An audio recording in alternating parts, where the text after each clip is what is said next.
Friends, இன்றைக்கி நம்ம செய்கிற ரெசிபி என்னென்னு பார்த்தீங்கன்னா ராஜஸ்தானி ஸ்பெஷல் ராஜஸ்தானி மலை பியாக்கி சப்ஜி செய்ய போகிறோம்.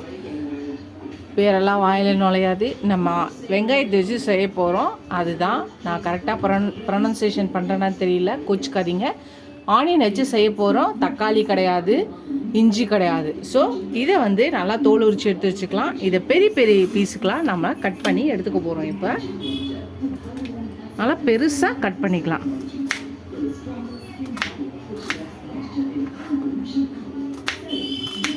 இப்போ இதை அப்படியே சிங்கிளாக நம்ம எடுத்து வச்சுக்க வேண்டியதான். இந்த மாதிரி எல்லாத்தையுமே நம்ம கட் பண்ணி எடுத்துக்கலாம்.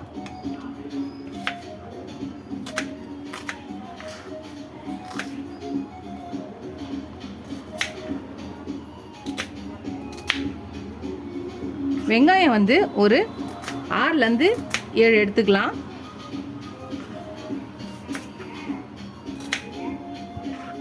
இந்த மாதிரி எல்லாத்தையுமே நம்ம கட் பண்ணி எடுத்துக்கலாம்.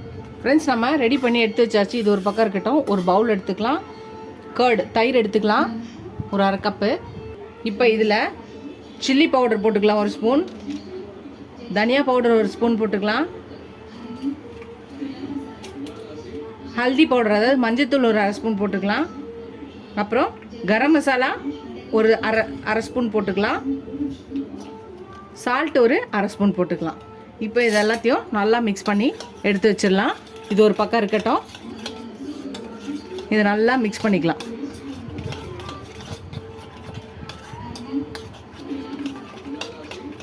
ஓகே, இது ஒரு பக்கம் இருக்கட்டும். இப்போ கடாயில் கொஞ்சம் கடுகு எண்ணெய் ஊற்றிக்கலாம். உங்ககிட்ட இல்லைன்னா நார்மலாக குக்கிங் ஆயில் ஊற்றிக்கலாம்.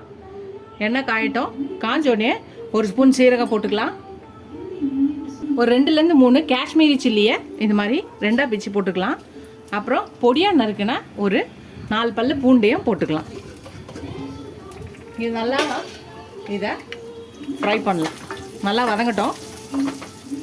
இப்போ கொஞ்சோண்டு பெருங்காயம் போட்டுக்கலாம், ஒரு 1/4 ஸ்பூனுக்கு கம்மியாக. இதை நல்லா வதக்கிக்கலாம். இது நல்லா வதங்கினோடனே இப்போ நம்ம கட் பண்ணி வச்சுருக்க இந்த ஆனியன்ஸை போட்டுக்கலாம். இதையும் சேர்த்து நல்லா வதக்கிக்கலாம். பச்சை மிளகாவை 2 நல்லா நடுவில் கட் பண்ணி வச்சுருக்கேன். இதையும் போட்டுக்கலாம். ஒரு 2 பச்சை மிளகாவை போட்டுக்கலாம். நல்லா இதை வதக்கிக்கலாம். நல்லா வதங்கிடுச்சு. இப்போ நம்ம மிக்ஸ் பண்ணி வச்சுருக்க இந்த கேர்டை இதில் ஊற்றிக்கலாம். இது சேர்த்து நல்லா மிக்ஸ் பண்ணிக்கலாம். இப்போ ஃப்ரெஷ் க்ரீம் ஊற்றிக்கலாம். நான் வீட்டில் செஞ்ச ஹோம்மேட் ஃப்ரெஷ் க்ரீம் ஊற்றுறேன். உங்கள் வீட்டில் இல்லைன்னா கடையில் இருக்கிறத கூட வாங்கி ஊற்றிக்கலாம். இதையும் நல்லா மிக்ஸ் பண்ணிக்கலாம். ரொம்ப ஈஸியாக, குயிக்காக, சிம்பிளாக செய்யக்கூடிய இந்த ராஜஸ்தானி ஸ்பெஷலு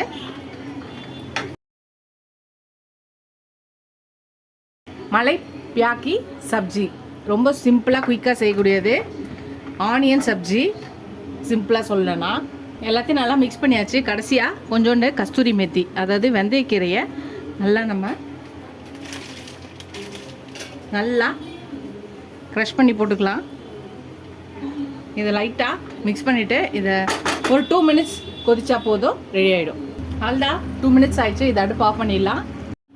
ஃப்ரெண்ட்ஸ், நம்ம ரெடி பண்ண ராஜஸ்தானி மலை பியாக்கி சப்ஜி ரெடி ஆகிடுச்சு. பாருங்கள், சிம்பிளானது. பார்க்க ஹெவியாக இருக்க மாதிரி இருக்கும், ஆனால் அவ்வளோலாம் இருக்காது. ரொம்ப டேஸ்ட்டாகவே இருக்கும். எப்பயும் ஒரே மாதிரி செய்யாமல் இது மாதிரி டிஃப்ரெண்ட்டாக செஞ்சு சாப்பிட வேண்டியதுதான். அப்புறம் கடைசியாக சர்வ் பண்ணும்போது கொத்தமல்லி போட்டு சர்வ் பண்ண வேண்டியதான்.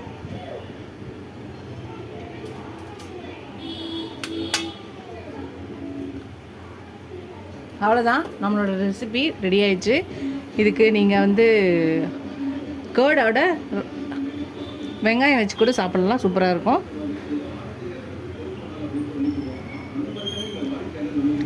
நல்லா சப்பாத்தியை பிச்சு